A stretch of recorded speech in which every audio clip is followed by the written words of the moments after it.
اللہ بسم اللہ والحمد للہ والحمد للہ رب العالمین والعاقبۃ للمتقین والصلاة والسلام علی رسولہ سیدنا و مولانا محمد وآلہ واصحابہ اجمعین، اما بعد فاعوذ باللہ من الشیطان الرجیم، بسم اللہ الرحمن الرحیم۔ ان اللہ وملائکتہ یصلون علی النبی یا ایہا الذین آمنوا صلوا علیہ وسلموا تسلیما۔ اللہم صل علی سیدنا و مولانا محمد وعلی آل سیدنا و مولانا محمد وبارک وسلم صلاۃ و سلام علیک یا سیدی یا رسول اللہ۔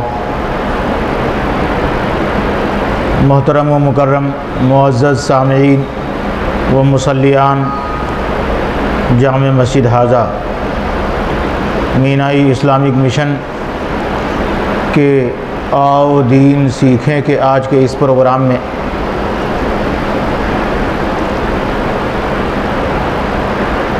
نماز کی ابتدا سے لے کر اخیر تک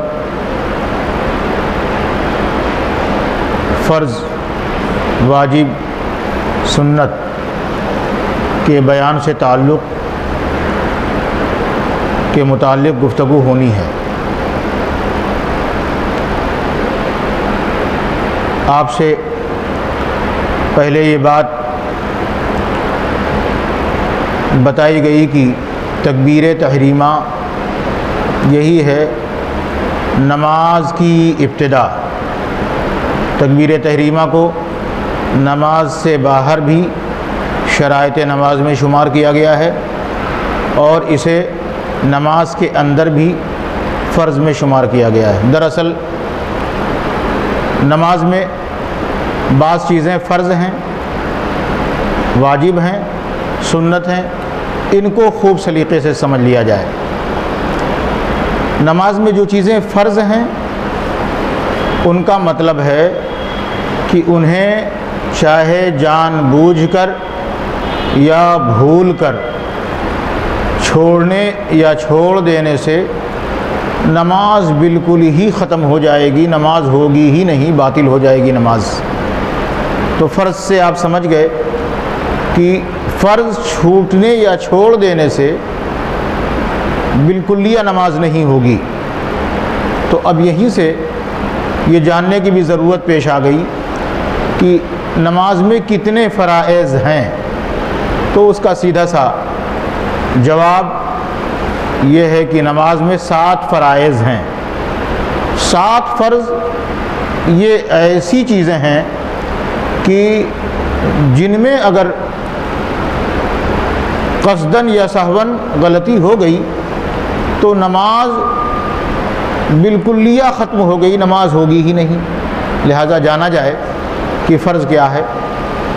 تو سب سے پہلی چیز تکبیر تحریمہ فرض ہے۔ دوسری قیام ہے۔ قیام کا مطلب جن نمازوں میں قیام فرض ہے اس میں کھڑا ہونا، کھڑا ہونا یعنی قیام۔ پھر قرات ہے۔ ہر نماز میں قرآن کا کم سے کم 2 کلمے والی آیت کا، کم سے کم 2 کلمے 2 لفظ والی آیت کا پڑھنا یہ فرض ہے۔ فرض کا بیان چل رہا ہے، اس کے آگے آپ کو واجب اور سنت بھی جاننا ہے۔ تو پہلی تکبیر تحریمہ، دوسری قیام، تیسری چیز قرات یعنی قرآن کا پڑھنا۔ قرات کا مطلب قرآن کا پڑھنا۔ فرض کتنا ہے؟ 2 لفظ والی چھوٹی سے چھوٹی آیت کا پڑھنا۔ اس کے بعد پھر چوتھا ہے رکوع، جانتے ہیں آپ۔ 5واں ہے سجدہ، یہ بھی معلوم ہے آپ کو۔ 6واں ہے قعدہ اخیرہ، یہ نام کے اعتبار سے ہو سکتا ہے کسی کو نہ معلوم ہو۔ قعدہ اخیرہ کا مطلب ہے آخری التحیات۔ نماز میں کبھی ایسا بھی وقت آ سکتا ہے کہ آپ 2 بار بیٹھیں یا 10 بار آپ کو بیٹھنا پڑے۔ فقہا نے ایسی غلطیاں شمار کرائی ہیں کہ التحیات کے لیے متعدد بار 7-8 بار بھی ایک نماز میں بیٹھنا پڑ سکتا ہے، لیکن جتنی بھی بار بیٹھنا پڑے وہ ایک الگ درجہ ہے، لیکن کم سے کم 2 بار تو بیٹھنا ہی ہوتا ہے ہم لوگوں کی معلومات میں۔ تو اس کی جو آخری بیٹھک ہوگی وہی قعدہ اخیرہ کہلائے گی۔ یہ بھی بات سمجھ میں آ گئی۔ یہ 6واں فرض ہے۔ 7واں فرض ہے نماز کے خلاف کوئی کام کر کے نماز سے باہر آنا، اس کو خروج بصنعہ کہتے ہیں شریعت کی زبان میں، فقہ کی زبان میں۔ خروج بصنعہ، جیسے آپ سلام پھیرتے ہو نا، تو یہ سلام تو منع تھا نماز میں، آپ نے جیسے ہی تکبیر تحریمہ کے ساتھ ہاتھ باندھا آپ کے اوپر سلام کلام ناجائز ہو گیا تھا۔ جو چیز نماز کی نہیں تھی، آپ نماز جب ختم کر رہے ہو تو اس چیز سے نماز کو ختم کر رہے ہو، یہی خروج بصنعہ کا مطلب ہے۔ یعنی نمازی کا اپنے کسی کام سے نماز کے باہر آنا۔ خروج بصنعہ کا مطلب السلام علیکم جب آپ نے کہا تو گویا کہ آپ نے نماز کا کام ختم کیا، اب آپ اپنے بھائیوں کو، فرشتوں کو سلام کر کے نماز سے باہر آ رہے ہیں، تو وہ نماز سے باہر کا کام ہو گیا۔ خیر، یہ 7 فرض ہے۔ ان 7 فرض کے میں کسی ایک کے بھی چھوٹنے سے نماز ایسی ختم ہوگی کہ آپ کو پھر سے پڑھنا ہی ہے۔ تو آپ سمجھ گئے ہوں گے کہ فرض کے چھوٹنے سے نماز ہی ختم ہو جاتی ہے۔ اس کے بعد دوسرا درجہ آتا ہے واجب کا۔ تو 7 فرض ہیں نماز میں، اس کے اوپر تفصیلی بیان ہوگا اس کے بعد واجب کا۔ لیکن واجب کے بارے میں آپ اتنا ضرور جان لیں کہ جو چیز واجب ہوتی ہے، یعنی وہ نماز میں ضروری ہے، لازم ہے، اگر اس کو بھول کر کوئی چھوڑے، بھول کر چھوٹ جائے تو سجدہ سہو لازم آتا ہے، اور اگر کوئی جان بوجھ کر چھوڑ دے تو گناہ بھی ہے اور نماز کو پھر سے پڑھنا بھی ہے، واجب الاعادہ بھی ہے۔ خوب ذہن نشی کریں، واجب جو چیز ہے اور فرض جو چیز ہے، ان دونوں میں کیا فرق نکلا کہ فرض چاہے جیسے چھوٹے نماز گئی ہاتھ سے، واجب کا اس کے بعد درجہ ہے، جس کا مطلب یہ ہوا کہ واجب اگر بھول کر چھوٹا تو آپ نماز میں ہیں اور آپ کو سجدہ سہو کا شریعت حکم دے گی، اور آپ نے سجدہ سہو کر لیا تو آپ کی نماز برابر ہو گئی، کلین ہو گئی، صحیح ہو گئی۔ لیکن اگر جان بوجھ کر چھوڑا تو سجدہ سہو سے بھی اب کام نہیں بننے والا۔ واجب کی غلطی اگر جانتے ہوئے آپ نے کر دی تو گناہ بھی پڑھا، مکروہ تحریمی اور واجب الاعادہ کا مطلب ہوا کہ آپ نے ایسا کام کیا جو حرام تھا اور پھر اس کا کرنا آپ کے اوپر ضروری ہو گیا۔ تو فرض اور واجب میں فرق تو سمجھ میں آ گیا ہوگا۔ اور بہت سی چیزیں نماز میں سنت ہیں۔ سنت کا مطلب یہ ہوا کہ وہ چیز جس کا نماز میں ترک کرنا کبھی پا لیا جائے تو معاف ہو جائے، اور اس کی عادت بن جائے، بار بار کیا جائے تو گناہ ہو جائے، اور اس کے کرنے پر عذاب بھی مرتب ہو۔ لیکن اگر وہ واقع ہو جائے، سرزد ہو جائے کسی سے، تو اس سے نہ نماز کو دہرانا پڑے گا اور نہ نماز ہاتھ سے بالکل نکل جائے گی۔ تو تینوں کا فرق اب سمجھ میں آ گیا ہوگا۔ فرض وہ ہے کہ جس میں چاہے جانے چاہے انجانے غلطی ہو گئی، نماز فوراً آپ کے ہاتھ سے باہر چلی گئی۔ واجب وہ ہے کہ جس میں غلطی اگر انجانے میں ہوئی تو سجدہ سہو سے آپ کی نماز سمر جائے گی، اور اگر جان بوجھ کر ہوئی تب وہ بھی آپ کے ہاتھ سے چلی جائے گی، گناہ بھی ہے، مکروہ تحریمی بھی ہے، حرام کے قریب اس کا درجہ ہے، اور آپ کو وہ نماز دوبارہ پڑھ کر پھر مکمل کرنا ہے، وہ نماز آپ کے ہاتھ سے نکل جائے گی۔ اور سنت وہ ہے کہ اگر نماز کے اندر وہ کبھی واقع ہو گیا تو آپ کے لیے معافی ہے، اگر بار بار ہو رہا ہے، عادت بنی جا رہی ہے تو گناہ ہے اور عذاب ہے، اور اگر آپ سنت کے خلاف نماز پڑھیں گے تو بہت ساری چیزوں کا نقصان آئے گا، یعنی واجب میں بھی فرق آ جائے گا اور فرض میں بھی فرق ہو جائے گا، کیونکہ سنت وہ چیز ہے کہ جس کی ادائیگی سے فرض بھی اچھا ہو جاتا ہے اور واجب بھی مکمل ہو جاتا ہے۔ اسی لیے ہم دعا کرتے ہیں یا اللہ ہم کو سنت کے مطابق زندگی گزارنے کی توفیق عطا فرمائے۔ اب آپ غور کرو، دیکھو نماز میں صرف 7 فرض ہے اور نماز میں صرف 16 واجبات ہیں۔ 16 واجبات کے علاوہ نہ جانے کتنے درجن اور کام کرتا ہے، پڑھتا ہے انسان، وہ سب واجب ہیں۔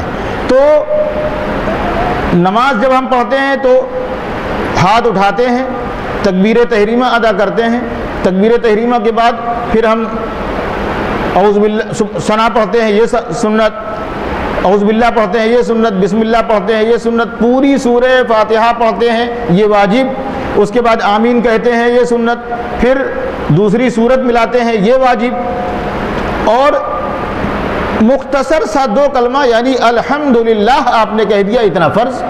تو فرض تو اتنا ہی تھا نماز میں الحمدللہ، اور واجب یہ تھا کہ آپ سورہ فاتحہ پڑھیں اور دوسری سورہ ملائیں، لیکن اس کے علاوہ دیکھیے آپ نے اعوذ باللہ بھی پڑھا، بسم اللہ بھی پڑھا، کیا کہتے ہیں، آپ نے آمین بھی کہا، اور آپ سیدھے کھڑے ہوئے، آپ کی نگاہ سجدے کی جگہ پہ تھی، یہ بھی سنت، آپ نے کلائی پر ہاتھ رکھتے ہوئے دونوں انگلیوں چھنگلیا اور انگوٹھے سے اپنا گٹا پکڑا اور تینوں انگلیوں کو کلائی پہ رکھا، یہ بھی سنت، آپ نے سیدھے کھڑے ہو کے دونوں پیروں کے بیچ میں 4 انگل کے برابر فاصلہ رکھا، یہ بھی سنت۔ تو سنتوں کا مجموعہ تو ہے نماز، ورنہ فرض ہی فرض ادا کرنا ہو تو صرف الحمدللہ کہہ لیا، آپ نے فرض ادا ہو گیا۔ واجب کو ادا کریں گے تو آپ سورہ ملائیں گے اور اس کے ساتھ دوسری سورہ ملائیں گے، تو سب کا مجموعہ جب ادا کرتا ہے آدمی تب اس کی نماز کامل ہوتی ہے۔ خیر، بات آج سمجھانے کی یہ ہے کہ ہم اور آپ کو یہ یاد رکھنا ہے کہ کیا کیا چیزیں فرض ہیں اور کیا کیا چیزیں واجب ہیں، کیا کیا ان کے علاوہ سب چیزیں سنت ہیں جو کرنے والی ہیں۔ آئیے اب دیکھیں، جب ہم فرض تکبیر تحریمہ ادا کرتے ہیں تو تکبیر تحریمہ میں نے بتایا تھا کہ اللہ اکبر، کانوں تک ہاتھ اٹھا کر انگوٹھا کانوں سے چھوتے ہوئے، قبلہ کی طرف ہتھیلیاں رکھتے ہوئے اور ناف کے نیچے لا کر ہاتھ باندھنا اللہ اکبر کہتے ہوئے، یہ تو طریقہ ہے، لیکن یہ اللہ اکبر تکبیر تحریمہ ہے، یہ فرض ہے۔ اب تکبیر تحریمہ میں فرض ایک یہ بھی ہے تکبیر تحریمہ کے لیے کہ جب آپ تکبیر تحریمہ کر رہے ہوں تو آپ مکمل کھڑے ہوں، یعنی تکبیر تحریمہ کی ادائیگی میں یہ خود فرض ہے تکبیر تحریمہ، اور اس کے ساتھ کھڑا رہنا بھی فرض ہے، تو ایک ساتھ 2 چیزیں پائی جانی چاہیے۔ اب تکبیر تحریمہ کے ساتھ آپ نے قیام کیا، قیام کا معاملہ یہ ہے کہ اگر کوئی کوزہ پشت نہ ہو یعنی کوبڑا نہ ہو تو اس کا قیام غلط والا، ناقص والا، پھر بھی قیام کے درجے میں رہے لیکن غلط قیام کہا جائے، کم سے کم اس کا اتنا کھڑا رہنا کہ وہ ہاتھ اگر گھٹنے تک پہنچائے تو نہ پہنچ سکے، اتنا کھڑا ہونا تو نماز میں بہت ہی ضروری ہے کہ یہ ادنا درجے کا قیام ہوا، ناقص قیام ہوا، غلط قیام ہوا مگر قیام کہا جائے گا۔ لیکن اگر کسی کا ہاتھ گھٹنے تک پہنچ گیا، اتنا وہ جھکا رہا نماز میں، تو اس کا قیام نہ فرض ادا ہوا، نہ سنت ادا ہوا، اور کسی طرح کا قیام کا عمل ہوا۔ تو اور صحیح قیام کیا ہے؟ سیدھے کھڑے رہنا، اپنی نگاہوں کو سجدے کی جگہ پہ رکھنا، سیدھے کھڑے رہنا، یہ پورا قیام ہے۔ تو ہم کو تو کسی بھی فرض یا واجب یا سنت کی ادائیگی میں اس چیز کا بھی خیال رکھنا ہے نا کہ صحیح کیا ہے اور غلط کیا ہے، ناقص کیا ہے اور کامل کیا ہے۔ تو مثال کے طور سے آپ نے تکبیر تحریمہ کہا تو آپ کے لیے ضروری تھا کہ آپ کھڑے ہوتے ہوئے کہیں۔ اب تکبیر تحریمہ میں اگر کسی نے اتنا اپنے آپ کو جھکا دیا کہ ہاتھ اس کا گھٹنے تک پہنچ سکتا ہے تو اس کی تکبیر تحریمہ ہی صحیح نہیں ہوئی اور تکبیر تحریمہ قیام کی حالت میں نہیں مانا جائے گا، گویا کہ اس کی نماز ہی شروع نہ ہوئی۔ نقصان تو سمجھ میں آ گیا ہوگا کہ تکبیر تحریمہ کہنا کھڑے ہو کر اور اللہ اکبر کہنا اور پھر اتنا نہ جھکا ہونا کہ آپ کا ہاتھ گھٹنے تک پہنچ جائے، تب آپ کی نماز شروع ہوگی۔ اور کہیں کوئی اتنا جھکتے ہوئے، بعض لوگوں کو آپ نے دیکھا ہوگا کہ جب وہ نفل پڑھنا شروع کرتے ہیں، جب وہ تکبیر تحریمہ کہتے ہیں تو اپنے آپ کو رکوع کے حد تک جھکا لے جاتے ہیں۔ یہ غلط طریقہ ہے۔ نفل میں قیام فرض نہیں ہے، کھڑا ہونا فرض نہیں ہے، بیٹھ کر بھی حضور سے ثابت ہے، لیکن اس بیٹھنے کو ہی قیام کہا گیا ہے۔ اگر کوئی اللہ اکبر کہتے ہوئے اتنا جھکتا ہے کہ رکوع کی طرح ہو جائے تو گویا کہ اس نے تکبیر تحریمہ نفل کی نماز میں بیٹھنے کی حالت میں جو طریقہ ہے وہ اختیار نہیں کیا، درست نہیں کیا۔ اس لیے اپنے بھائیوں کو جب بھی آپ دیکھیں تو ہو سکے تو سمجھائیں انہیں کہ آپ جو نفل کے لیے نیت باندھتے ہو اور کانوں تک ہاتھ لے جاتے ہو، اس وقت آپ رکوع کی طرح ہو جاتے ہو۔ یہ رکوع کی طرح ہونا کھڑے ہونے کی حالت میں بھی منع ہے، اور بیٹھ کر جو نفل نماز پڑھی جاتی ہے اس میں بھی اتنا جھکنا منع ہے کہ آپ گھٹنے کے قریب پہنچ جائیں، تو تکبیر تحریمہ ہوگی ہی نہیں، نماز ہی شروع نہیں ہوگی۔ خیر، اب تکبیر تحریمہ کہتے وقت ایک تو صورت یہ ہے کہ آدمی نے اتنا اپنے آپ کو جھکا دیا کہ نماز شروع ہی نہیں ہوئی۔ ایک صورت یہ بھی ہوتی ہے کہ جماعت ہو رہی تھی، یہ شاید بتا بھی چکا ہوں میں، اور اتنا جلدی جلدی آئے آپ کی امام کے ساتھ رکوع مل جائے اور آپ نے اللہ اکبر کہتے کہتے ختم کرتے کرتے رکوع پا لیا، تو اس میں بھی آپ کی نماز شروع ہی نہیں ہوئی، کیونکہ تکبیر تحریمہ کو میں نے بتایا فرض ہے کہ کھڑے ہو کر پوری تکبیر تحریمہ نیت باندھنے والی، ہاتھ باندھنے والی تکبیر کہی جائے، تو آپ اس وقت کھڑے ہوں اور آپ نے کیا کیا، اللہ اکبر شروع کیا، لیکن جب وہ ختم ہوئی تو اب رکوع میں پہنچ چکے تھے، تو آپ کی تکبیر تحریمہ بھی درست نہیں ہوئے، تکبیر تحریمہ کے وقت جو فرض ادا ہونا چاہیے وہ بھی درست نہیں ہوا، نماز بھی شروع نہیں ہوئی۔ تو تکبیر تحریمہ، اب اللہ اکبر کہنے میں یہ ہے کہ کبھی ایسا بھی ہو سکتا ہے کہ آپ امام کے ساتھ نماز پڑھ لیں، لیکن اگر اللہ اکبر امام نے کہا اور آپ نے بھی کانوں تک ہاتھ اٹھاتے ہوئے اللہ اکبر کہا، اور اس کے اکبر کی راہ ختم کرنے سے پہلے، خدا نخواستہ کسی سے پہلے اللہ اکبر کی راہ ادا ہو گئی، تو بھی اس کی نماز شروع نہیں ہوئی، اس لیے کہ یا تو وہ امام کے ایک دم برابر رہتا یا پیچھے رہتا۔ اللہ اکبر کی راہ پر پہنچنے کے بعد ہی نماز شروع ہوتی ہے، اور نماز ابھی راہ پر پہنچا ہی نہیں تھا، امام آپ پہنچ گئے تو اس کے پیچھے نماز پڑھنے کا ارادہ ہے، تو گویا کہ آپ نے اللہ اکبر کہا اور اس کی اقتدا کی نیت کر چکے تھے۔ اب آپ کی اکیلی نماز تو تھی نہیں، تو آپ نے جب اللہ اکبر کی راہ امام سے پہلے ادا کر لی تو آپ کی نماز ہی نہیں ہوئی۔ اب اس سے الگ ہٹ کے ایک اور مسئلہ نکلتا ہے کہ اگر آپ نے امام کے پیچھے کی نیت نہیں کی اور آئے، جماعت ہو رہی تھی اور بے سوچے سمجھے آپ نے بھی اللہ اکبر کہہ لیا، تو چونکہ آپ نے امام کے پیچھے پڑھنے کی نیت نہیں کی ہے تو آپ کی نماز شروع ہو جائے گی، مگر وہ اکیلے کی نماز ہوگی، وہ جماعت کا ثواب دلانے والی نماز نہیں ہوگی۔ اب اللہ اکبر کہنے میں بھی کچھ لوگ غلطی کرتے ہیں، کچھ لوگ انجانے میں اللہ اکبر کہہ دیا، اللہ اکبر کہہ دیا اس کسی نے، تو نماز شروع ہی نہیں ہوئی، گناہ پڑھا، اور اگر جانتے ہوئے کہ یہ گناہ کا کام ہے کہہ دیا تو کفر ہو جائے گا۔ اس اللہ اکبر کہنے میں تین طرح کی غلطیاں ہوتی ہیں، یا تو اللہ اکبر کہہ دیا کسی نے، حالانکہ قرآن میں اللہ آیا ہے لیکن وہاں اس معنی میں آیا ہے کیا اللہ ہے، اور آپ تو نماز پڑھنے جا رہے ہیں، آپ تو یہ کہنے جا رہے ہیں ہاں اللہ سب سے بڑا ہے، اور آپ نے سوال کر دیا کیا اللہ ہے، تو اللہ کا مطلب ہوا کیا اللہ ہے۔ تو اگر کسی نے آ کو بڑھا دیا تو نماز نہیں ہوگی، اور کسی نے اگر کہیں اکبر کہہ دیا تو بھی نماز نہیں ہوگی، اور اگر جانتے ہوئے کہا تو ایمان سے باہر ہو جائے گا، اسلام سے باہر ہو جائے گا۔ اسی طرح اگر کسی نے اکبر کی جگہ اکبار کہہ دیا، جیسے بعض پہلے مؤذنوں کو سنا جاتا تھا طرح طرح سے وہ کیا کیا رگاتے تھے اور لمبی لمبی جو ہے ادھر ادھر کی غلطیاں کرتے تھے، تو ان سب چیزوں کو نماز میں کرنے سے تو نماز ہی نہیں ہے، اوپر جان بوجھ کے کرنے سے کفر کی حد تک پہنچ جائے گا، اور نماز کے باہر کرنا تو منع ہے ہی ہے اپنی جگہ۔ خیر، تو تکبیر تحریمہ میں اس طرح کی غلطی لوگ کرتے ہیں۔ آئیے قیام میں، قیام میں نے بتایا کہ قیام فرض ہے نماز میں. ایک تو تکبیر تحریمہ قیام کی حالت میں کہنا فرض, دوسرا تکبیر تحریمہ کے بعد اب کم سے کم 2 لفظ کے برابر قرآن پڑھتے ہوئے قیام کرنا یہ بھی فرض ہے. اب یہ جان لیجئے کہ قیام کس میں فرض ہے. تو یاد کر لیجئے کہ فرض نماز میں قیام فرض ہے, واجب نماز میں عید بقر عید کی نماز میں قیام فرض ہے, وتر میں قیام فرض ہے, اور فجر کی سنت میں قیام فرض ہے. یہ 4 چیزیں ہو گئیں, خوب جان لیجئے. ورنہ اگر سب میں فرض ہوتا تو آپ نفل بیٹھ کر پڑھنے کا حق نہیں پا سکتے تھے. سنت غیر مؤکدہ کو بھی آدمی بیٹھ کے پڑھے گا تو اس میں بھی قیام فرض نہیں ہے, اور بعد سنت کے مطابق کھڑے ہو کے پڑھتا ہے. نفل کو بھی سنت کے مطابق کھڑے ہو کے پڑھ سکتا ہے, آدمی پڑھتا ہے. لیکن اتنا جاننا ضروری ہے کہ 4 جگہ قیام فرض ہے نماز میں. وہ فرض کی نماز میں قیام فرض ہے, اور واجب کی نماز, واجب 2 نمازیں ہیں, ایک تو وتر واجب ہے اور دوسرے عید اور بقر عید کی نماز واجب ہے, اور فجر کی سنت میں بھی قیام فرض ہے.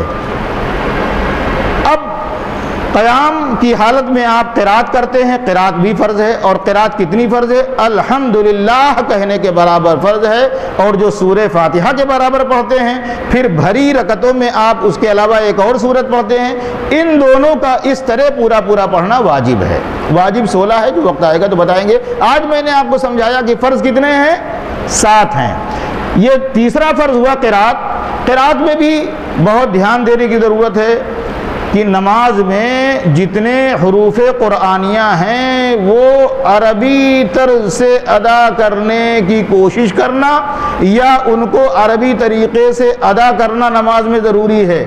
اب اگر کوئی ایسے ویسے جانتا ہے سورہ فاتحہ پڑھنا اور سورہ اخلاص اور سورہ کوثر وغیرہ پڑھنا, لیکن اس کی توجہ اس طرف نہیں ہے کہ کیسے صحیح قرآن پڑھنا چاہیے, کیسے الحمدللہ رب العالمین الذین انعمت علیہم وغیرہ والضالین وغیرہ کیسے ادا کرنا چاہیے, اس پر اس کی توجہ لگی ہوئی نہیں ہے. اور یہ ارادہ نہیں ہے کہ ہم سیکھیں گے, امام سے سنیں گے, اپنا پڑھنا امام کا پڑھنا ملائیں گے تاکہ ہمارا درست ہو جائے. جب تک اس نیت سے وہ نماز پڑھتا رہے گا اس کی غلطی معاف ہونے کی امید, اور نماز قابل قبول ہے فقہ کی نگاہ میں. لیکن کوئی الٹا سیدھا پڑھتا ہو اور اسی پر مطمئن ہو جائے, غافل ہو جائے کہ ہم جیسے پڑھ پاتے ہیں ویسے ہی پڑھیں گے, امام صاحب اپنی طرح پڑھیں ہم اپنی طرح پڑھیں گے, یا ہم نہیں کسی سے سمجھنے جائیں گے کہ حروف قرآنیہ کو صحیح کس طرح ادا کرنا چاہیے, تو اس کا نماز پڑھنا اس کے لیے بے سود ہو جائے گا, علاوہ غلط پڑھنے کا ارادہ یا اس سے غفلت کرنے کا گناہ بھی اس کے سر جائے گا.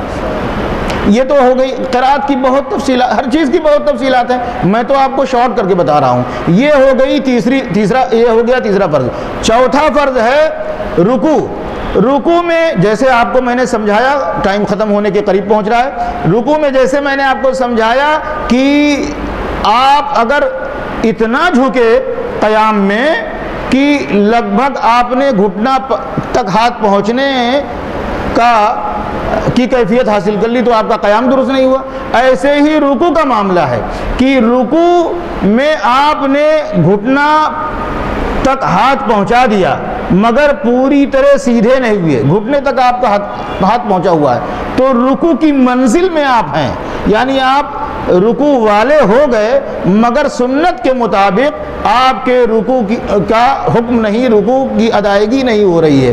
رکوع کی ابتدا یہ ہے کہ آپ گھٹنے تک ہاتھ پہنچا لے جائیں, مگر رکوع کی انتہا اور اس کا کمال یہ ہے کہ آپ اس طرح گھٹنے پر اپنے پنجوں کو پھیلاتے ہوئے رکھیں کہ آپ کے پنجے پر آپ کے بدن کا بل آوے, یعنی گھٹنے پر آپ کا زور جائے, اور آپ کے کمر سے لے کر سر تک پوری جگہ برابر ہو چکی ہو, یعنی رکوع کی حالت میں وہ سیدھی ہو چکی ہو. جیسے قیام سیدھے کھڑے رہنے کا نام ہے, ایسے ہی رکوع بھی سیدھے پورے برابر جھک جانے کا نام ہے. یہ ہے پورا رکوع. یہ ہے آپ کا چوتھا اور 5واں 6ٹھا 7واں فرض انشاءاللہ ہم آگے ہفتے میں بیان کریں گے. سجدہ اور کیا کہتے ہیں قعدہ اخیرہ اور خروج بسنعہ, یہ تو صرف فرض کا بیان ہوگا. لیکن آئیے ہم جو 3-4 چیزیں بیان کیے ہیں اس میں معلوم کریں کہ سنت کیا ہے. تو سنت تو آپ نے جان لیا کہ قیام کی حالت میں آپ جو ثنا پڑھتے ہیں وہ سنت ہے، اعوذ باللہ بسم اللہ پڑھتے ہیں یہ سنت ہے، اور آمین جو کہتے ہیں یہ سنت ہے۔ اسی طرح جب آپ رکوع کے لیے تکبیر کہتے ہو تو یہ بھی سنت ہے، اور اسی کو تکبیر اولیٰ کہا گیا ہے۔ بعض بزرگوں کا ایک واقعہ ایسا پایا گیا ہے کہ کسی نے وصیت کر دی، کسی بزرگ نے، کہ میری نماز جنازہ وہ پڑھائے گا جس کی نہ نماز تہجد قضا ہوئی ہو اور نہ تکبیر اولیٰ فوت ہوئی ہو۔ تو تکبیر اولیٰ تکبیر تحریمہ نہیں ہے، اس کے بعد جب آپ اللہ اکبر کہتے ہوئے رکوع میں جاتے ہو تو وہ تکبیر اولیٰ ہے۔ تو اگر کبھی ایسا بھی ہوتا ہے کہ آپ امام کے ساتھ پہنچے لیکن وہ تکبیر کہہ کے رکوع میں جا چکا ہے تو آپ کو تکبیر اولیٰ نہ ملی، لیکن اگر رکوع میں امام تھا اللہ اکبر کہہ کے آپ نے اس کے ساتھ ایک بار سبحان ربی العظیم پڑھ لیا تو بھی آپ کو تکبیر اولیٰ ملنے کا حکم دے دیا جائے گا۔ تکبیر اولیٰ فوت نہ ہونے کا مطلب کیا ہوا کہ رکوع والی تکبیر امام کے ساتھ کبھی نہ چھوٹی ہو، اور اگر کسی کی خدا نخواستہ چھوٹ بھی رہی ہے پھر بھی اس نے امام کے ساتھ میں ایک مرتبہ سبحان ربی العظیم کہنے کا موقع پا لیا تب بھی وہ چھوٹنے والا نہیں کہلائے گا۔ تو تکبیر اولیٰ کا فلسفہ یہ تکبیر جو تکبیر انتقال ہے، رکوع میں جانے کے وقت، کھڑے ہونے کے وقت، پھر سجدے میں جانے کے وقت، پھر بیٹھنے کے وقت، یہ سب تکبیرات جو ہیں یہ سنت ہیں۔ جب آپ رکوع کرتے ہو تو ایک مرتبہ آپ کا سبحان ربی العظیم کہنا تو آپ کے لیے واجب ہے کہ آپ اس کو نہیں کہو گے جان بوجھ کر تو وہی حکم آ جائے گا کہ آپ نے گویا کہ جان بوجھ کر گناہ کا کام کیا اور آپ نے حرام کے قریب والا کام کیا، اور اب جان بوجھ کر یہ غلطی کی آپ ایک مرتبہ بھی سبحان ربی العظیم بغیر کہے کھڑے ہو گئے تو آپ کو اب نماز پوری کرنے کے بعد یا توڑنے کے بعد دوبارہ نماز پھر سے اس کو ادا کرنا پڑے گا۔ تو ایک بار سبحان ربی العظیم کہنا تو واجب ہے، لیکن 3 بار یا 3 سے زیادہ بار چاہے جتنی بار آدمی اکیلے نماز پڑھ رہا ہے تو کہنا چاہے طاق بار، تو یہ سب سنت ہے۔ عام طور سے امام کے لیے حکم یہ ہے کہ سنت کے مطابق جب نماز پڑھائے تو وہ 3 بار سبحان ربی العظیم سبحان ربی العظیم سبحان ربی العظیم کہے، زیادہ وہ تکرار نہ کرے 7 بار 9 بار 11 بار یا 1011 بار یا 2011 بار۔ یہ آپ اکیلے نماز پڑھیں تو جتنی کہنا چاہیں کہیں، جتنا لمبا رکوع کرنا چاہیں، جتنا لمبا سجدہ کرنا چاہیں کریں، مگر امام کے لیے یہ ہے کہ وہ اتنی مختصر نماز پڑھائے کہ اس کے پیچھے بیمار اور بوڑھوں کو نماز میں کوئی تکلیف نہ ہونے پائے، لیکن اتنی بھی مختصر نہ کرے کہ کوئی وضو کر رہا ہے، وضو کر کے آتے آتے پتہ چلا پوری نماز ختم ہو گئی۔ اس کا میں نے اندازہ لگایا ہے کہ کم سے کم جو خاموشی سے نماز پڑھنے والی ہے جماعت کے ساتھ نماز، وہ کم سے کم 4 منٹ یا اس سے زیادہ 4 سے 6 منٹ کی ہونی چاہیے، اور جس میں قرآن شریف زور سے پڑھا جاتا ہے وہ 6 سے 8 منٹ تک جانا چاہیے، اور فجر کی نماز تو 8 منٹ سے 10 منٹ تک کی ہے کیونکہ اس میں سنت یہ ہے کہ کم سے کم 40 آیتیں پڑھی جائیں۔ یہ میں نے اس لیے بتا دیا کہ اس معاملے میں کبھی کبھی میں نے امام اور مقتدی کو الجھتے بھی دیکھا ہے کہ آپ اتنی لمبی کیوں نماز پڑھاتے ہیں اور اتنی چھوٹی نماز کیوں پڑھتے ہیں۔ تو آپ یہ جان لیجئے کہ جماعت والی نماز جو خاموشی سے پڑھانے والی نماز ہے وہ 4 سے 6 منٹ کے درمیان کی ہونی چاہیے، اور جو زور سے پڑھنے والی ہے وہ 6 سے 8 منٹ کی ہونی چاہیے، اور فجر کی جماعت ہے تو عام طور سے سنت کے مطابق 8 سے لے کے 10 منٹ کے درمیان کی نماز ہونی چاہیے۔ میں تھوڑی دیر کے لیے خاموشی اختیار کرتا ہوں، اور اگر کوئی صاحب کچھ اس سلسلے میں یا پچھلے بیانات کے سلسلے میں کچھ پوچھنا چاہیں تو پوچھ سکتے ہیں۔